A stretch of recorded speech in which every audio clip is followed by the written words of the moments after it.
Hey Reddit, throwaway account here because, honestly, I don't even know how to process this, let alone talk to anyone in real life. It's going to be a long one, so bear with me. I could really use some advice, or just, I don't know, validation that I'm not losing my mind. My name's Adam, and I've been married to my wife, Linda, for 6 years. To everyone on the outside, we were the perfect couple. We're both in our early 30s, have decent jobs. I'm in IT, she's a freelance graphic designer, and live in a cozy suburban neighborhood with our 2-year-old golden retriever, Cooper. We met in college, and it was one of those whirlwind romances where everything just clicked. Linda was the kind of person who lit up a room, creative, kind, and funny in a way that always caught me off guard. If I'm being honest, I've always felt a little out of her league. She's gorgeous in that effortless way, the kind of beauty that makes people do double takes. I'm just a regular guy. I'm not unattractive or anything, but I'm the guy you'd walk past in a crowd without a second glance. But Linda never made me feel that way. She always had this way of making me feel like I was the most important person in the world. We've had our ups and downs, like any couple. But overall, I'd say our marriage was solid. Or at least, I thought it was. About 3 months ago, I started noticing little things. Linda had always been pretty private about her work. She has this artistic zone thing where she needs to focus, so she'd usually work late at night in her home office. But she started spending more and more time in there. At first, I thought it was just a busy period for her business. She'd recently landed a big contract with a marketing agency, so it made sense. But then it got strange. She started locking her office door. She'd never done that before. When I asked her about it, she laughed and said she didn't want Cooper running in and knocking over her coffee or something. That made sense, I guess. Cooper's a lovable klutz. But then there were the late-night grocery runs. Linda's always been a night owl, and she'd occasionally make these midnight trips to grab snacks or wine when she was on a roll with a project. But they started happening almost every other night. I'm not proud of this, but one night, I followed her. She left the house at 11:30 p.m., saying she needed to pick up some printer ink. At nearly midnight. I waited a few minutes, grabbed my keys, and trailed her. She didn't go to the store. Instead, she drove to this 24-hour diner about 20 minutes away. I parked a little ways off and watched as she went inside. She sat in a booth by herself, pulled out her laptop, and started typing away. I know. It sounds innocent, but something about it felt off.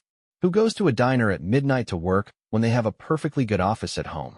I stayed in my car for nearly an hour, just watching her. She didn't meet anyone, didn't do anything suspicious. Eventually, I felt like a paranoid idiot and went home. The next morning, I decided to let it go. Linda's always been a little quirky. That's part of what I love about her. Maybe she just needed a change of scenery, and I was reading too much into it. But then something else happened. A few days later, I was cleaning the living room while Linda was out. Cooper's toys were scattered everywhere, so I was picking them up when I noticed a small USB drive wedged between the couch cushions. It wasn't one of mine, and Linda never mentioned having one. I'm not proud of this either, but curiosity got the better of me. I plugged it into my laptop. At first, it looked like just a bunch of random files. There were PDFs of contracts, design mock-ups, and other work-related stuff. But then I found a folder labeled Haven. Inside were dozens of documents and screenshots. Most of them were chat logs, long, detailed conversations between Linda and someone named Jay. The messages weren't romantic or sexual, but they were deeply personal. She talked about things she'd never mentioned to me before, her fears, her regrets, her dreams. Jay seemed to know her better than I did. They discussed everything from her childhood to her frustrations with work to me. I'm not going to lie. Reading those messages felt like a punch to the gut. She wasn't trash-talking me or anything, but it was clear she felt disconnected. She said things like, "Adam's a great guy, but sometimes I feel like I'm living a life that's not mine. And I don't know if this is who I'm meant to be." I wanted to confront her right then and there, but I didn't. I don't know why. Maybe I was scared of what she'd say. Instead, I decided to dig deeper. Over the next few weeks, I started paying closer attention. She'd leave her phone lying around sometimes, and I'd casually glance at it. No suspicious texts or calls. I even checked her email when she left it open on her laptop once. I know, I'm awful. Nothing out of the ordinary. But the late-night trips continued, and the USB drive haunted me. Who was Jay? Why didn't she feel like she could talk to me about these things? I thought we had a good marriage, but clearly, I'd been missing something. And then came the night that changed everything. It was a Friday night, and Linda had been in her office all day. She barely came out except for a quick lunch, and even then, she seemed distracted. Normally, we'd have a movie night or just hang out on Fridays, but when I suggested ordering takeout and watching something together, she said she was too busy.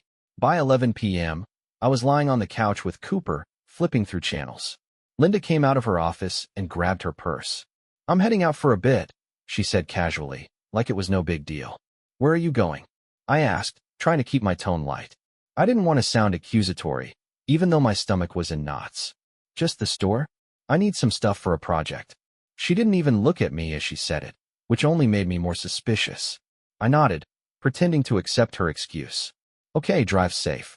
As soon as she walked out the door, I jumped up, grabbed my jacket, and waited a few minutes before following her. This time, I was determined to find out what was really going on. I stayed far enough behind her car to avoid being noticed, and just like before, she didn't head to the store. Instead, she drove to the same diner. I parked a few spots down and watched as she walked inside with her laptop bag slung over her shoulder. She sat in the same booth she always did, pulled out her laptop, and started typing. My heart was racing. I didn't want to sit in my car all night again, so I decided to do something I hadn't done before. I went inside. The diner was quiet, with only a few late-night patrons scattered around. The smell of coffee and fried food filled the air. I walked to the counter, trying to act as normal as possible, and ordered a cup of coffee. I sat at the counter where I could see her out of the corner of my eye. She was completely focused on her screen, her fingers flying across the keyboard. Every few minutes, she'd pause, look around nervously, and then go back to typing. I was about to leave, feeling like I'd gained no new information, when something unexpected happened. A man walked in. He was tall, in his late 30s or early 40s, with dark hair and a confident stride. He scanned the diner, and then his eyes landed on Linda. She smiled when she saw him, a smile that was warmer and more familiar than I was prepared for. The man slid into the booth across from her, and they immediately started talking. Linda leaned in, her expression animated as she showed him something on her laptop.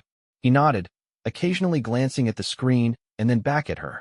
They weren't flirting exactly, but there was an undeniable connection between them. I felt like I couldn't breathe. Who was this guy?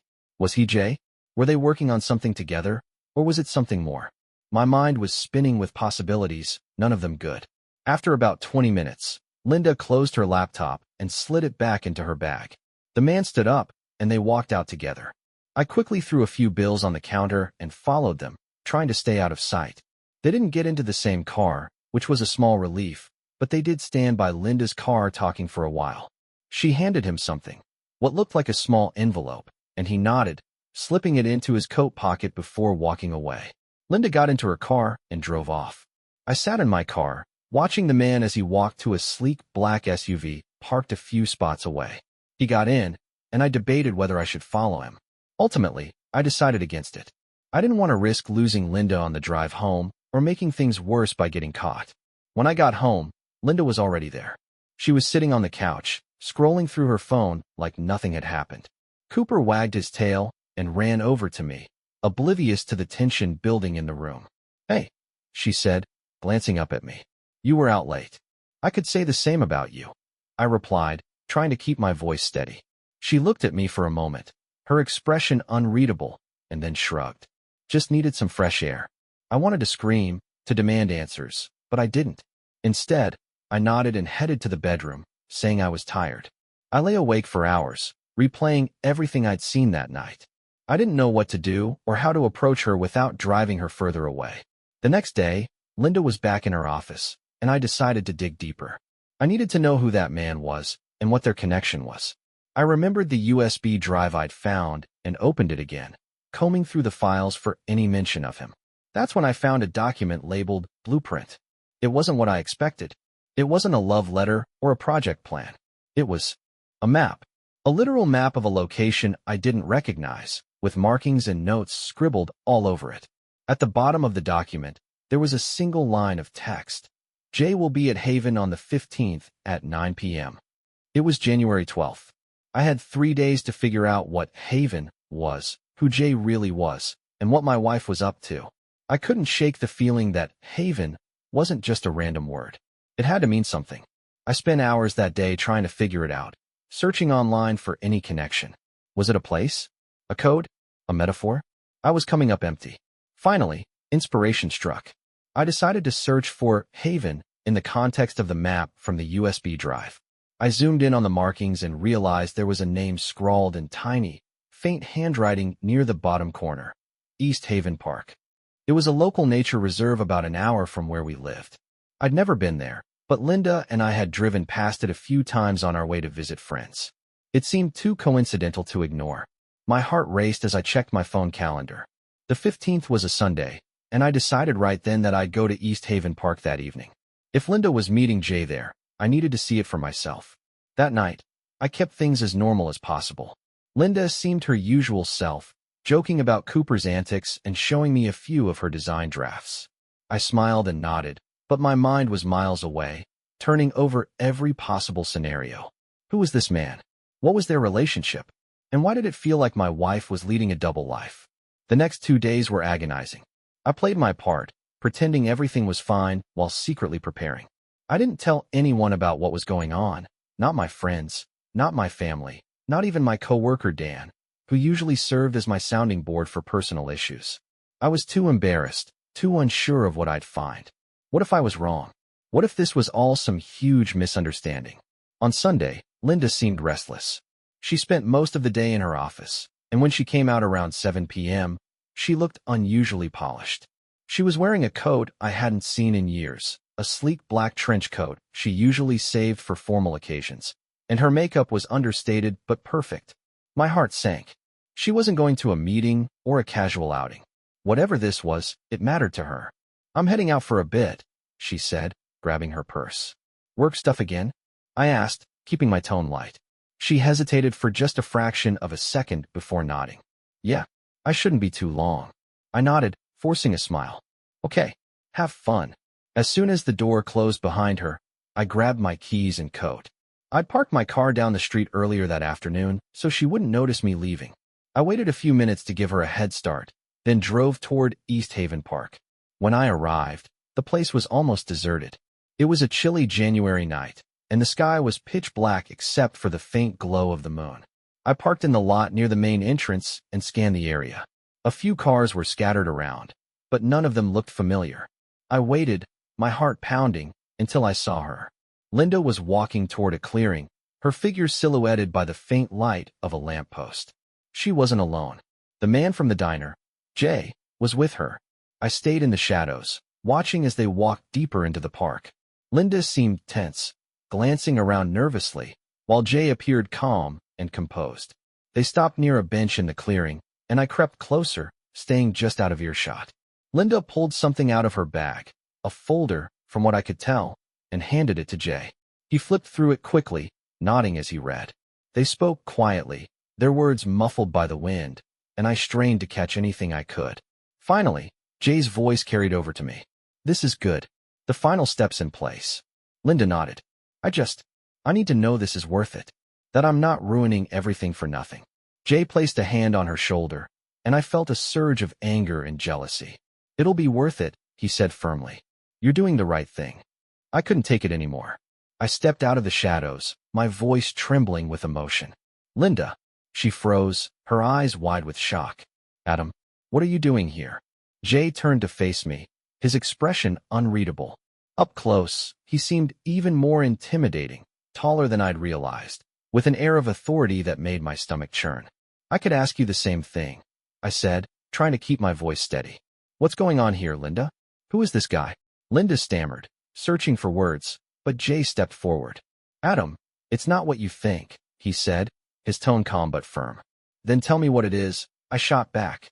"Because from where I'm standing, it looks a hell of a lot like my wife is sneaking around with another man." Linda finally found her voice. "It's not an affair, Adam. I swear." "Then what is it?" I demanded. "Because you've been lying to me for months, meeting this guy in secret, and handing over God knows what. If it's not an affair, then what the hell is it?" She hesitated, glancing at Jay, who gave her a small nod. Taking a deep breath, she turned back to me. "I can't tell you," she said softly. "Not yet." Her words hit me like a punch to the gut. What do you mean? Not yet. Linda, we're married. You owe me the truth. Tears welled up in her eyes, but she held her ground. Adam, I promise I'll explain everything. Just not now. Please. You have to trust me. Trust you. I laughed bitterly. You've been lying to me for months, and now you're asking me to trust you? She reached for my hand, but I pulled away. Jay stepped forward again, his expression surprisingly gentle. Adam, this isn't easy for her. For either of you.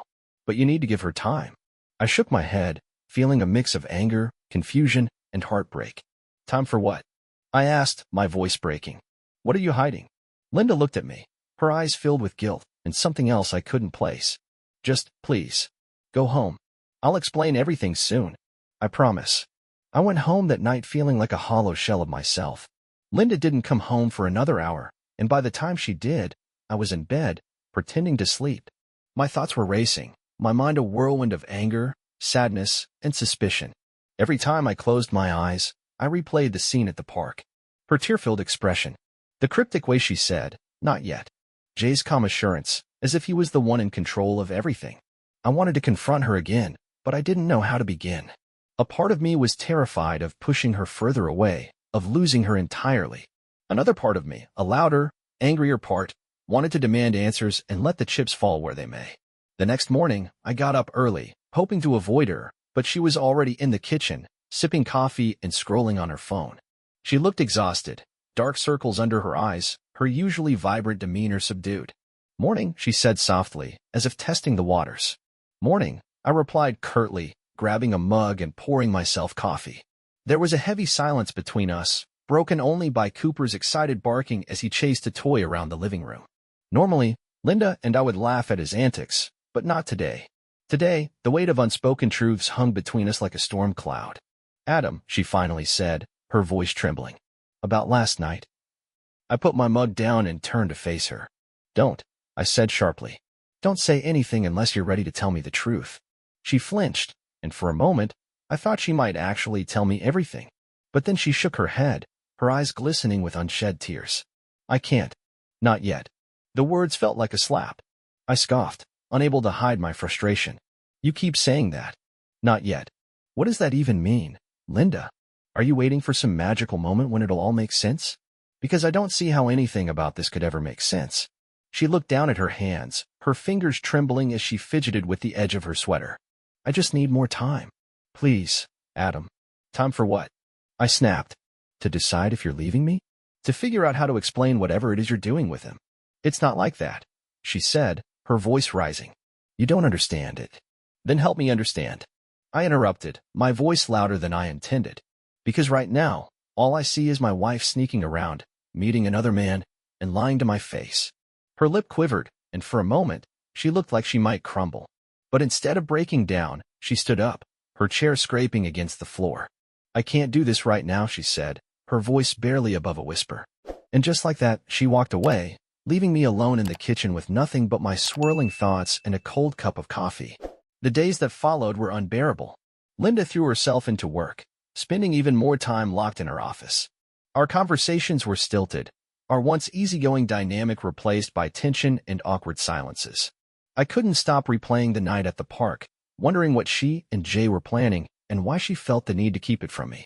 Desperation got the better of me. One evening, when Linda left the house to pick up supplies, again, I decided to do something I'd never thought I was capable of. I broke into her office. I'd never crossed this line before. Linda's office was her sacred space, and I'd always respected that. But now, with my marriage hanging by a thread, I couldn't stop myself.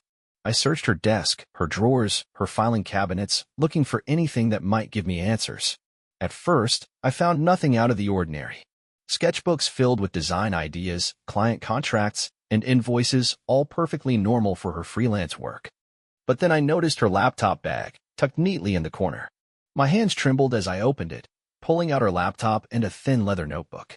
The laptop was locked, of course, and I didn't know her password. But the notebook was wide open, its pages filled with handwritten notes and sketches. At first glance, it looked like random doodles, abstract shapes, swirling patterns, but as I flipped through the pages, I realized there was a pattern. Embedded in the sketches were words and phrases. The target. The Haven Project? January 15th, Phase 2. My heart raced as I turned to the final page. There, in bold letters, was a name I didn't recognize, Jonathan Parker. Below it was an address and a date, January 22nd. I quickly snapped photos of the pages with my phone, then put everything back exactly as I'd found it. My hands were still shaking when I heard the sound of Linda's car pulling into the driveway. I barely had time to get out of her office and into the living room before she walked through the door. "Hey," she said, smiling faintly. "You okay?" "Yeah, I lied," my heart pounding. "Just tired."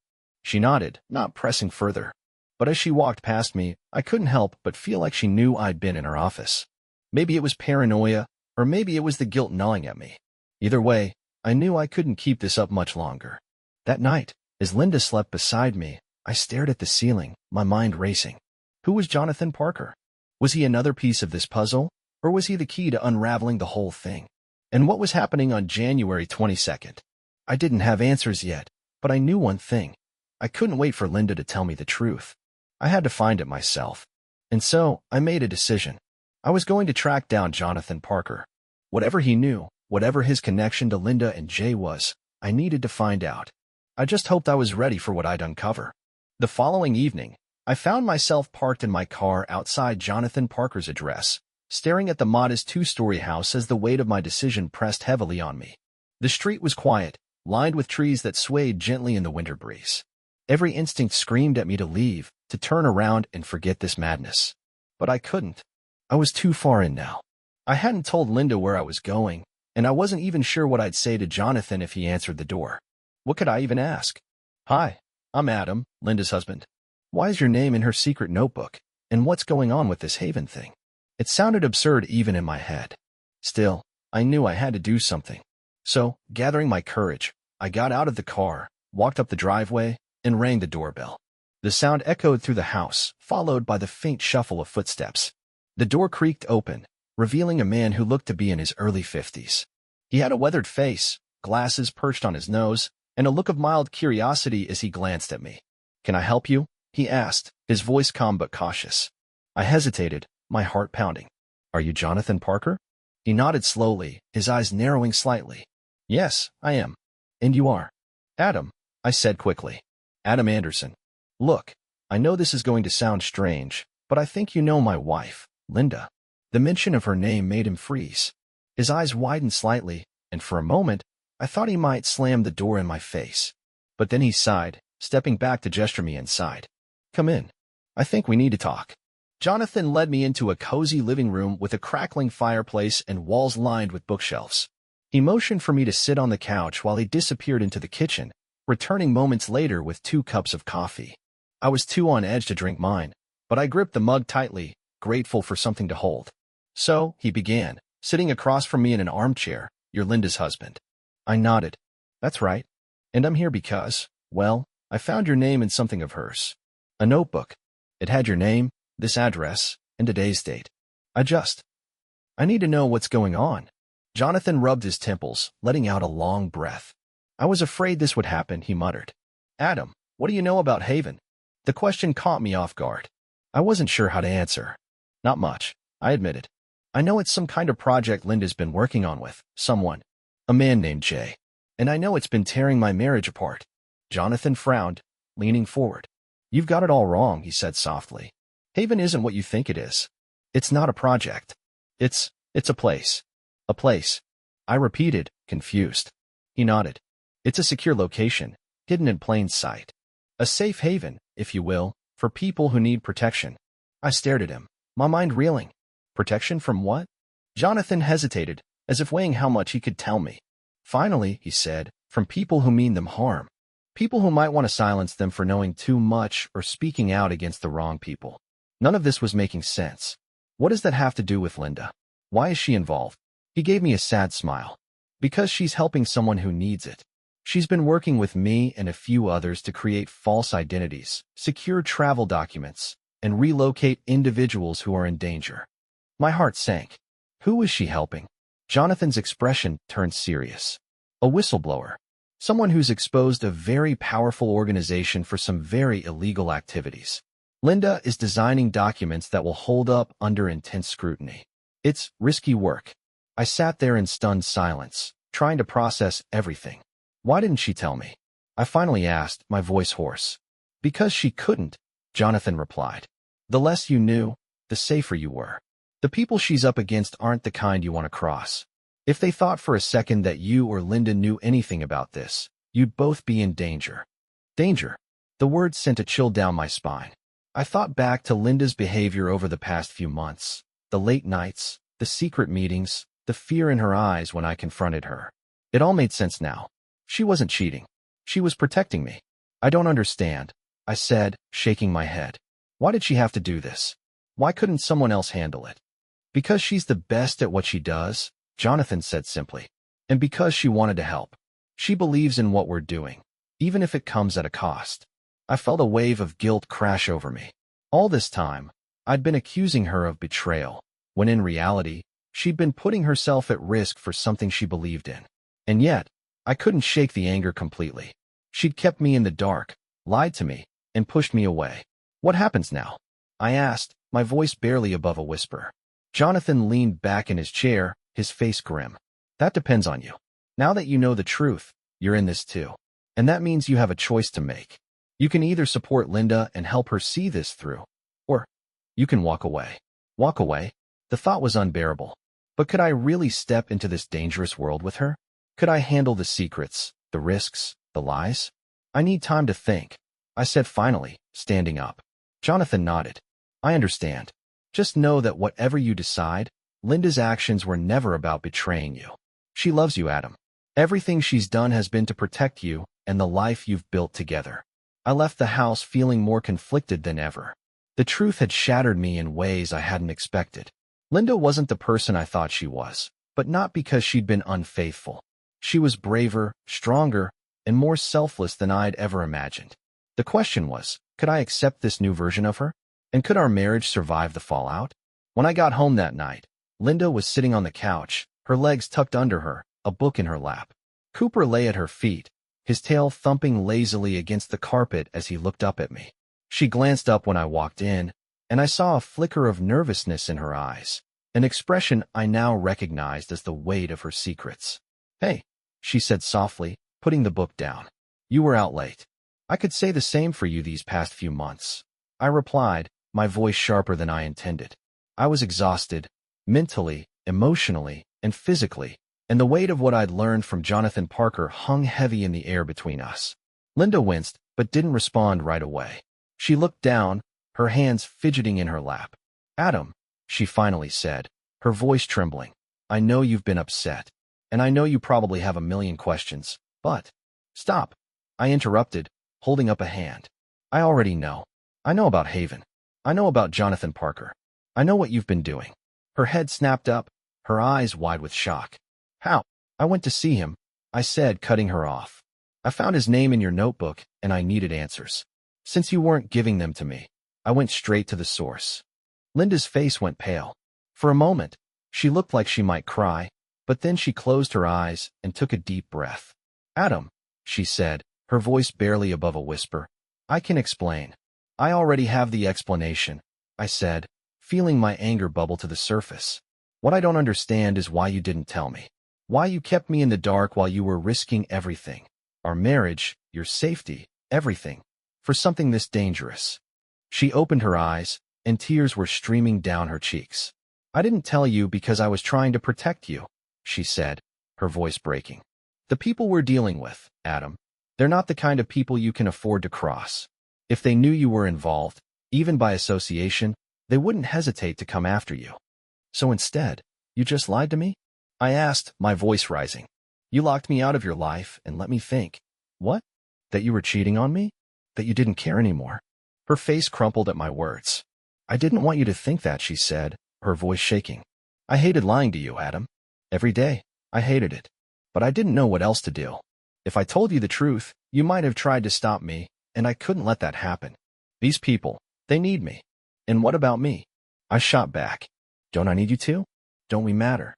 Linda stood up, crossing the room and grabbing my hands. Her touch was warm, but I could feel how much she was trembling. You do matter, she said, her eyes locking onto mine. You matter more than anything. That's why I did this. That's why I've been doing all of this, to protect you, to keep you safe. Her words cut through my anger, leaving behind only exhaustion and confusion. I wanted to believe her. I wanted to trust that she was doing this for the right reasons. But how could I, when everything about our relationship now felt like a house of cards, ready to collapse at any moment? We stood there in silence for a long time, her hands clutching mine as if letting go would mean losing everything. Finally, I spoke. Linda, I need to know one thing. Is this over? Her hesitation was like a dagger to my chest. It's not that simple, she said softly. Of course it isn't, I muttered, pulling my hands away and stepping back. You're asking me to live in the dark, to trust you while you're out doing God knows what with people who could get you killed. I don't know if I can do that. I'm almost done, she said quickly, stepping toward me again. One more phase, and it's over. After that, I swear, no more lies. No more secrets. What's one more phase? I asked, narrowing my eyes. What does that even mean? She hesitated, biting her lip. The person we're helping, he's almost ready to leave. We're setting up a final relocation for him next week. After that, it'll all be done. And Jay? I asked, unable to keep the bitterness out of my voice. What happens to him? Or is he just another piece of this grand secret I'm supposed to ignore? Linda's face hardened slightly. Jay isn't what you think he is, Adam. He's complicated. But he's not a threat to us. I promise you that. Complicated, I repeated, shaking my head. Linda, everything about this is complicated. And I don't know if I can just sit here and pretend it's not. She reached for my hand again, but this time, I stepped back. I need time to think, I said, my voice hollow. I need to figure out if I can live like this, knowing you've been keeping something this huge from me. Adam, she started, but I held up a hand to stop her. I'm not saying it's over, I said, trying to keep my voice steady. But I can't keep pretending everything's fine. Because it's not. Her face fell, and for the first time, I saw real fear in her eyes, not fear for herself, but fear that she might lose me. It broke my heart, but I couldn't let that stop me. I needed space. I needed clarity. Without another word, I grabbed my coat and walked out the door, leaving her standing in the living room, tears streaming down her face. I spent that night at a motel, staring at the ceiling and trying to make sense of everything. Linda's words echoed in my mind, mixing with Jonathan Parker's warnings and my own insecurities. She said she was doing this to protect me, but in doing so, she'd shattered the very foundation of our relationship, trust. Could I rebuild that trust? Could I forgive her for the lies, for the secrecy, for putting herself in danger without telling me? And even if I could, would I ever feel safe in this marriage again? I didn't have answers yet. All I knew was that the Linda I thought I knew, the woman I'd married, the woman I loved, wasn't the same person anymore. And maybe, just maybe, neither was I. The next morning, I woke up in the motel to a streak of pale sunlight cutting through the dusty curtains. My head pounded from the restless night, a mix of anger and confusion swirling in my chest. I stared at the ceiling, wondering if Linda had even slept. Did she spend the night crying? Or did she carry on with her secrets, her plans, and the mission she claimed was almost over? I couldn't avoid the question anymore. Could I live with this version of her, the one who lied, the one who hid things from me, the one who was capable of stepping into a dangerous world for the sake of someone else's cause? I checked my phone. There were no missed calls or texts from Linda. My stomach twisted with guilt. I had walked out, but she hadn't reached out either. Maybe she was giving me space. Maybe she thought I wouldn't come back. I couldn't stay in limbo. I had to make a choice, and that choice would change everything. So, I got in my car and drove home. When I walked through the door, Linda was sitting at the kitchen table, her face pale and her hair pulled into a messy bun. She was nursing a mug of coffee that had probably gone cold. Cooper wagged his tail at me, but even he seemed subdued, as if he could sense the tension between us. Linda looked up, her eyes red-rimmed. She didn't say anything, just stared at me, waiting for me to speak. The silence was unbearable. Linda, I said, my voice cracking. We need to talk. She nodded, setting down her mug. I know. I've been waiting for you to come back. I sat across from her, folding my hands on the table. I need you to tell me everything, I said. No more half-truths. No more vague promises. If we're going to move forward, I need the full truth. Her hands trembled as she rubbed them together. Okay, she said softly. I'll tell you everything. Over the next hour, she laid it all out. How she got involved in Haven through a former client who had connections to whistleblowers and activists. How Jay, whose full name was Jeremy Wright, was a key player in the relocation effort. How the person they were helping, a former employee of a corrupt corporation, had evidence that could topple powerful people, and how Linda's role, designing documents and creating false identities, had become indispensable. She admitted that she had lied to me to keep me safe, but also because she feared I wouldn't understand. "I didn't want to lose you, Adam," she said, tears streaming down her face. "But I knew if I told you, I'd be putting you in danger too."